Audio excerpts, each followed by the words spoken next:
Hello दोस्तों, आप सभी का बहुत बहुत स्वागत है हमारे YouTube channel HP knowledge for you में। दोस्तों 880 पदों के लिए अपडेट जारी कर दिया है, जहां पर बताया गया है कि 2, 3 और 4 जून को ही आपका जो आवेदन है उसे स्वीकार किया जाएगा। इसके पश्चात आवेदन पर विचार नहीं किया जाएगा, जिसके लिए एक कंडीशन रखा गया है कि जितने भी प्रयोगशाला परिचारक के लिए फॉर्म भरे हुए अभ्यर्थी हैं उन सभी को अपना आवेदन क्रमांक लिंक करना होगा। लेकिन बहुत सारे कैंडिडेट का जो नाम है वो उस लिस्ट में शो नहीं हो रहा है, तो उसके लिए कंडीशन रखा गया है कि अगर आपका नाम उस लिस्ट में शो नहीं हो रहा है तो आपको अपने application form, passport size photo, 5वीं और 10वीं का अंक सूची और हस्ताक्षर को लेकर आपको व्यापम के पोर्टल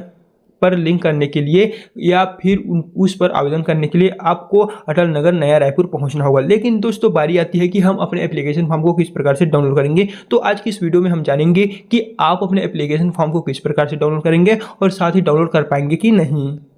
तो फ्रेंड्स इस नोटिफिकेशन में देखने को मिलेगा जिसे ऑफिशियली जारी किया हुआ है, जहां पर प्रयोगशाला परिचारक के लिए जितने भी अभ्यर्थियों ने आवेदन किए हुए हैं उन सभी का अगर नाम लिस्ट में शो नहीं हो रहा है तो उसके लिए आपको 2, 3 और 4 जून को अनिवार्य रूप से उपस्थित होना है। तो उसके लिए आपको यहाँ पर जो डॉक्यूमेंट, 4 प्रकार के डॉक्यूमेंट बताए हुए हैं ये आपको लेके चले जाना है। लेकिन यहाँ पर पहले नंबर पर जो डॉक्यूमेंट है भरे गए आवेदन की छाया प्रति, यानी कि जब आप फॉर्म भरे होंगे तो उस समय आपको जो एप्लीकेशन फॉर्म रिसिप्ट प्राप्त हुआ होगा वहीं लगने वाले हैं। लेकिन यहाँ पर और भी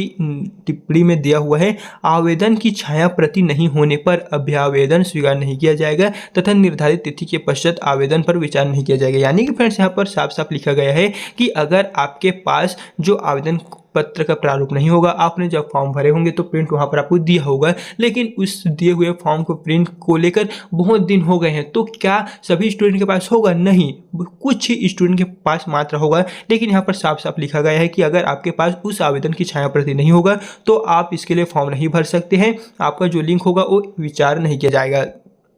और साथ ही हम आपको बता दें, अगर किसी भी अभ्यर्थी के पास मान लिया जाए यहाँ पर लिंक के लिए जो पोर्टल के साथ साथ यहाँ पर लिंक के लिए आवेदन फॉर्म का जो प्रिंट है वो मिल भी जाता है, लेकिन फ्रेंड्स जब आपको पता है आवेदन क्रमांक के लिए जो एप्लीकेशन फॉर्म है वो मिल गया होगा तो उस एप्लीकेशन फॉर्म में आपका जो रजिस्ट्रेशन नंबर है वो तो वहाँ पर होगा, तो आपको क्या इस पर जाने की जरूरत होगा? यानी कि जो 2, 3 और 4 जून को बुलाया गया है आपका आवेदन क्रमांक लिंक करने के लिए या फिर वहाँ पर आपका नाम शो नहीं हो रहा है तो जोड़ने के लिए, तो अगर आपके पास एप्लीकेशन फॉर्म मान लिया जाए होगा तो आप क्या जाएंगे? नहीं, क्योंकि आपका जब ऑलरेडी वहाँ पर एप्लीकेशन फॉर्म आपके पास है, रजिस्ट्रेशन नंबर आपके पास है, तो आप खुद ही व्यापम के पोर्टल पे लिंक तो कर देंगे, तो आपको यहाँ पर जाने की क्या जरूरत है। तो दोस्तों हम मानेंगे कि अगर आपका नंबर, रजिस्ट्रेशन नंबर पता करने के लिए एप्लीकेशन फॉर्म नहीं है तो इस स्थिति में भी आपका जो नाम होगा वो वहाँ पर जोड़ा जाए। इस तरह हम यहाँ पर अनुरोध करना चाहेंगे जो हायर एजुकेशन के पोर्टल पर है। तो दोस्तों इस वीडियो के माध्यम से हमने आपको बता दी है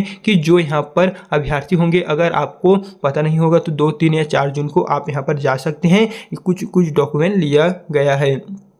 और यदि आपके पास इन 4 डॉक्यूमेंट में से कोई सभी डॉक्यूमेंट नहीं है तो फ्रेंड्स आप हमें कमेंट बॉक्स में बताइएगा, हम उसका आंसर जो है वो आपको प्रोवाइड कर देंगे। एंड साथ ही फ्रेंड्स अगर आपको वहां पर उस लिस्ट आया है उसमें नाम को खोजने में, सर्च करने में किसी भी तरह का कोई प्रॉब्लम हो रहा है तो आप अपने नाम के साथ साथ अपने पिता का नाम भी बताइए, हम आपके नाम का जो रजिस्ट्रेशन नंबर होगा उसे फाइंड करके आपको कुछ ही देर के अंदर प्रोवाइड कर देंगे। तो जल्दी से आप अपना नाम और पिताजी का नाम कमेंट कीजिएगा।